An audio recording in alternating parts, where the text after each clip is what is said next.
What's up, guys? Chain Reaction here, coming to you on another beautiful weekend here in Texas. And you notice we're actually not on the bike this time. Figured I'd do a kind of an overview of my ownership experience of this 22 Ninja 400. Yeah, kind of a long-term review, I guess you could say. So anyway, let's get into it. This is a 2022 Ninja 400, bought new from the dealership. Let's see if I can get to it. Currently, I don't know if you guys can see that, but currently sitting at just over 5,000 miles. Which I know for the length of time I've owned this thing, that's barely using it. Oh, I was afraid of this.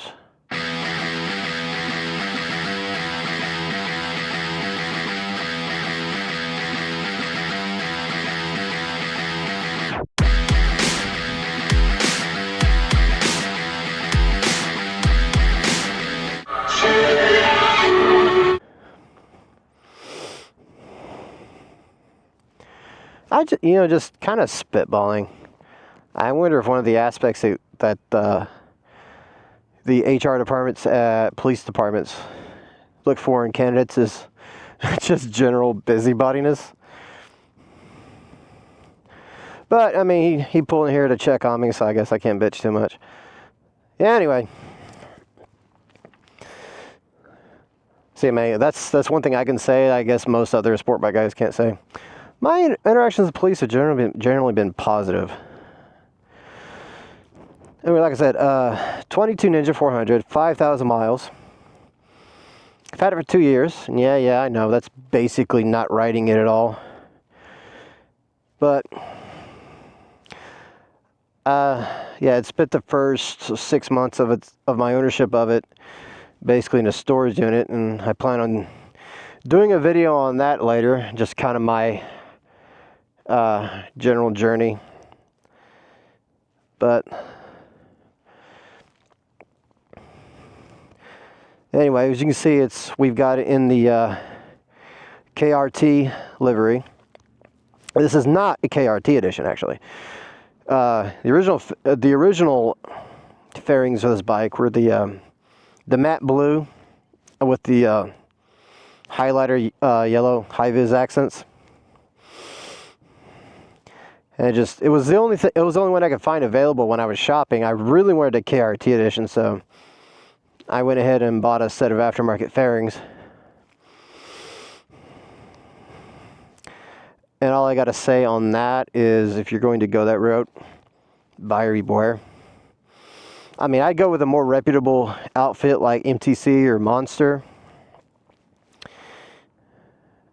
But sometimes in this, you just kind of get what you pay for.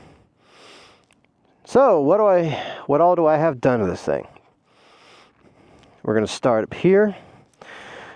I've got the zero gravity double bubble windscreen.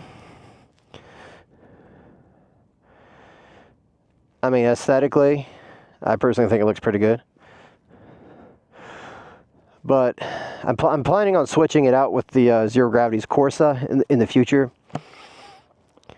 Just because I have this problem where the wind coming off of it likes to hit me just under the chin curtain on my helmets, which causes kind of a draft into my right eyeball, which over time is not very comfortable. I've got a lot of TST Industries parts on this thing. I've got the sequential turn signals. I don't have the daytime running light aspect of that set up yet. Mainly because it's additional wiring I just don't want to mess with at this point. Yeah, I've got the Woodcraft frame sliders. Akrapovich, if that's the correct way to pronounce it. I mean, is it Krapovich? Akrapovich? I don't know. Because someone Polish maybe will correct me on that. They got, I had a Leo Vinci, the Corsa GP. I think that's the title of it. You know, the longer one, with the kind of a carbon fiber shell, kind of like this one. I like the tone of this one far better. You know, I guess I'm at a point in my life where I'm not really about just loud. I prefer good tone. And you know, I've got nothing but compliments on it, so good enough for me. I recently went through and bled the brakes and placed all the brake fluid, which you really should do that about once a year. And there was a definite difference in brake feel with that. I'm running Michelin Pilot Power 2CTs front and rear. This is my second rear. I'm still in my first front of this set. And these are great tires. Just absolutely phenomenal. I've also got, I'm kind of a Woodcraft horse. I've also got the Woodcraft spool sliders. TST Industries let me find the words here. TST Industries fender delete and license plate mount. I've also got their sequential tail light, which I got primarily for the pulsing function, because drivers in this area are just idiots. I've also got the Kawasaki Ergo seat, Kawasaki seat cowl.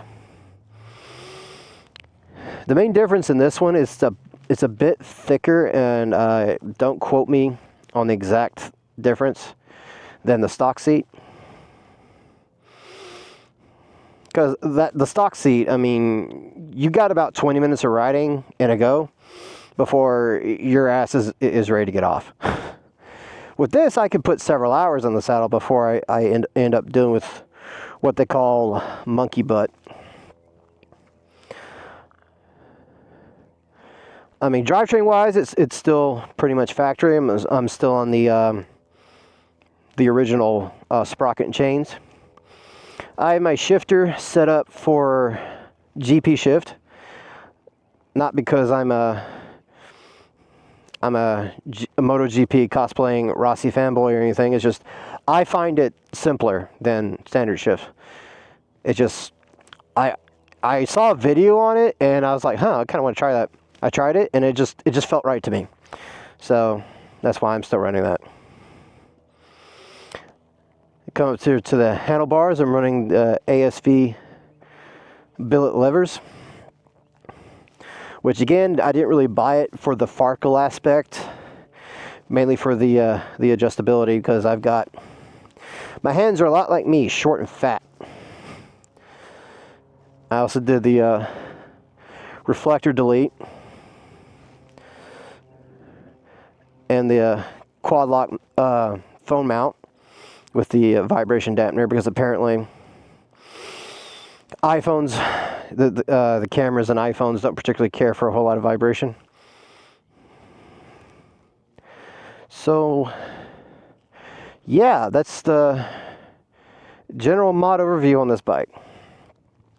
Unfortunately, like a whole lot of new riders, I wasn't able to avoid the urge to start buying parts. Now, things like the levers, yeah, I would see that. But there's one thing new riders have to be careful of, because you don't want to alter how the bike rides too much. Because, I mean, new riders just really don't have the frame of reference to be able to tell if what they did actually was a good thing, or if they just screwed something up.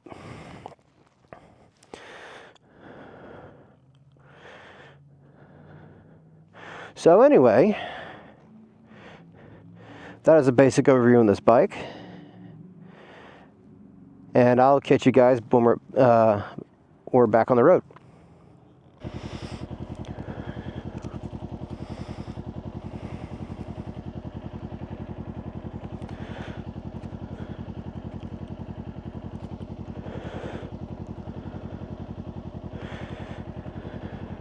You know, in the beginner rider space, there's, you know, one of the, I think it's the most often asked question.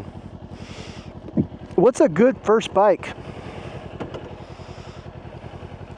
And you'll get as many answers to that question as you have people who will answer it. And just for my money, my opinion, I think Kawasaki cracked the code on the beginner bike a long time ago.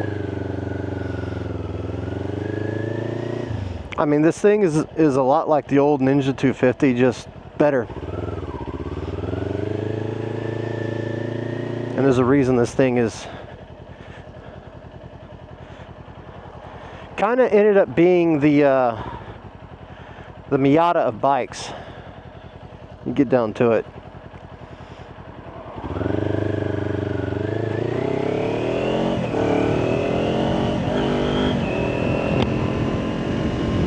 Oh, that wind feels good. Yeah, it's not even super hot here yet. Jeez. Meat.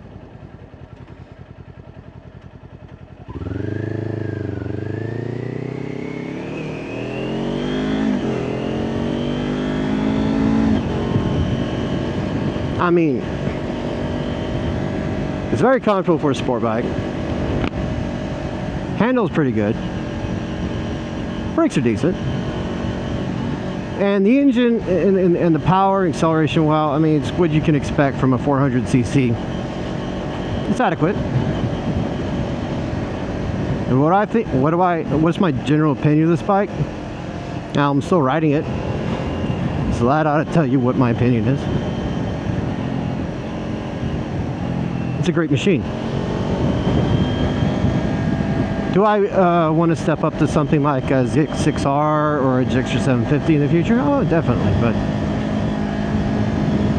I mean, this is a motorcycle that could quite easily be a forever bike. Particularly if you're someone that's, you don't get into racing, you don't get into highway pulls, you just like to go for spirited rides around back roads every now and then. I mean, this is almost perfect. I really think Kawasaki did a bang-up job here. Of course, you can't buy these anymore, and they've been replaced by the Ninja 500. And the 500 is basically this bike just with 51 more cc. It's got a bit more torque, which in my opinion does improve the experience.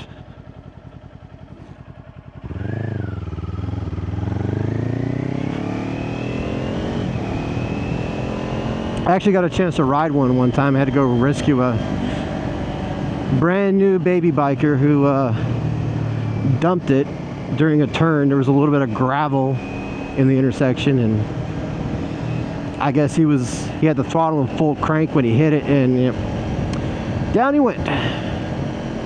And I got to test ride his bike to make sure that nothing was really fucked up on it. He got lucky. Only thing that was really screwed up was the shifter was a little bent. Well, that's nothing a set of pry bars couldn't fix. Anyway, I liked it. There's a little bit more torque in this thing. I think the brakes felt better. But on the general whole, it's essentially the same bike.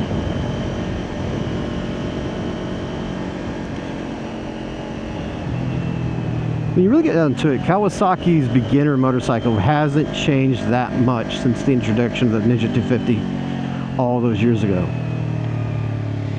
I mean, and I look at it along the same way that Suzuki has not really updated the GSX-R in a long time. And of course, a lot of people are like, well, it needs modern electronics, it needs this, that. But knowing the Japanese mindset, it's probably a matter of if it's not broke, there's no need to fix it.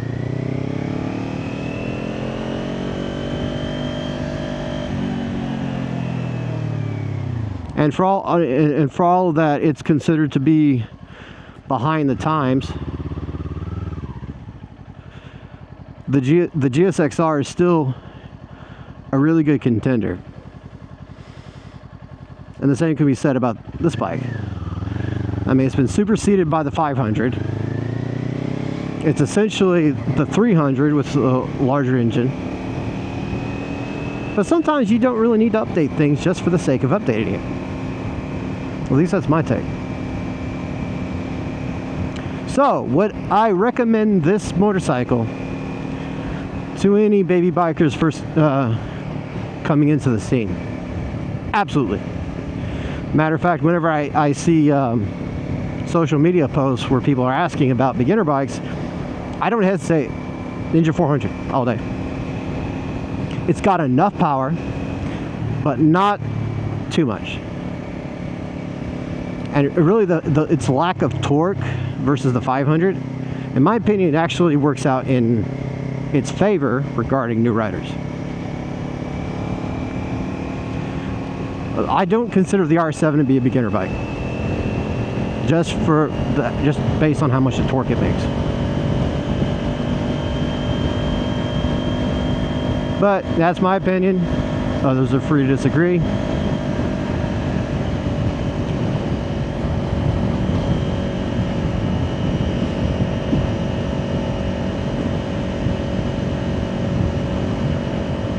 I mean, the thing about this bike is it's very much jack of all trades, master of none. Can you take it to the track? Absolutely. Can you tour with it? Absolutely. You hang a set of luggage on it. Can you cruise around with it? Absolutely. Can you stunt with it? Well, it takes a bit more skill on the part of the practitioner, but if some of the videos that Jixer Bros put out is any indication, it can be done, provided you're skilled and determined enough. I mean, I hesitate to just call it a perfect bike, because no bike is perfect, honestly, but it's got a lot going for it. And honestly, this or any other bike in its segment, you really can't go wrong with. So anyway, that's been my overview of my bike. Feel free to leave me your thoughts, comments down below. And as always, if you got any kind of value out of my content, please feel free to hit that like and subscribe button. Anything you can do to help the channel out will be greatly appreciated. And let's just face it, I can always use more friends. God, that sounds pathetic. Anyway, hope all of you out there have a wonderful rest of your day. This is Chain Reaction. Out.